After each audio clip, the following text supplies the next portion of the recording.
بسم اللہ الرحمن الرحیم صلی اللہ تعالی علیہ وسلم۔ ایسے کلمات کے بارے میں سماعت کریں جن کے پڑھنے سے اگر آدمی گھر میں بیٹھ کر پڑھے تو نور برستا ہے اور اللہ کریم بخشش بھی فرماتا ہے اور رحم بھی فرماتا ہے، اپنی رحمتوں کا نزول فرماتا ہے۔ اور بڑی بات کہ رب کائنات یہ کلمات پڑھنے کی برکت سے انسان کو رزق کے حوالے سے مالا مال بھی فرما دیتا ہے۔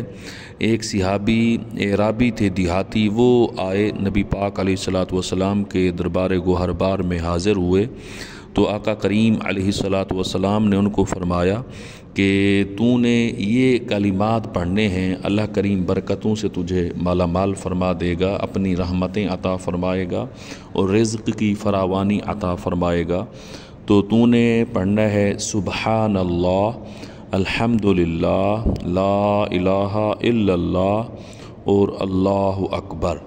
یہ نبی پاک علیہ الصلوۃ والسلام نے کلمات ان کو سکھائے، یعنی جو تیسرا کلمہ ہے نا، اس کا جو پہلا حصہ ہے سبحان اللہ والحمد للہ ولا الہ الا اللہ واللہ اکبر۔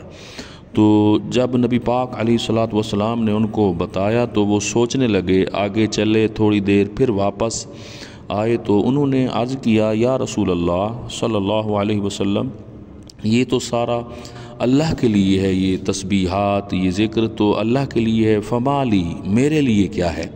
تو نبی پاک علیہ الصلوۃ والسلام نے فرمایا، جب تو کہے سبحان اللہ، جب تو یہ کہتا ہے تو اللہ کریم فرماتا ہے صدقتا، تو نے سچ کہا، یعنی اللہ پاک ہے۔ اور جب تو یہ کہتا ہے الحمدللہ تو اللہ فرماتا ہے صدقتا، تو نے سچ کہا۔ اور جب تو یہ کہتا ہے لا الہ الا اللہ تو رب کائنات فرماتا ہے صدقتا، تو نے سچ کہا۔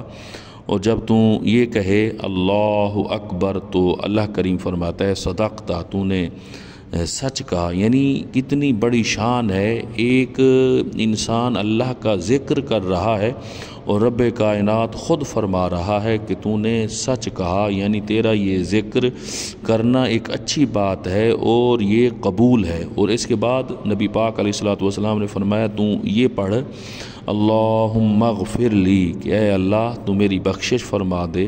تو جب تو یہ کہے گا تو اللہ کریم فرماتا ہے قد فعلت، میں نے تیری بخشش فرما دی۔ اور اس کے بعد فرمایا یہ تو کہے اللہم ارحمنی، اے اللہ میرے اوپر رحم فرما، تو اللہ فرماتا ہے قد فعلت، میں نے رحم فرما دیا، رحمتیں برسا دیں۔ پھر تو یہ کہے اللہم ارزقنی، اے اللہ مجھے رزق عطا فرما، تو اللہ فرماتا ہے فعلت، میں نے تجھے رزق عطا فرما دیا۔ یعنی یہ تسبیحات پڑھنے کی برکت سے اور اس دعا کی برکت سے گناہ بھی معاف ہوتے ہیں، رحمتوں کا نزول ہوتا ہے اور رزق، مال، پیسہ، دولت بھی حاصل ہوتا ہے اور اس میں برکتیں ہوتی ہیں۔ اللہ کریم سمجھنے کی اور عمل کی توفیق عطا فرمائے۔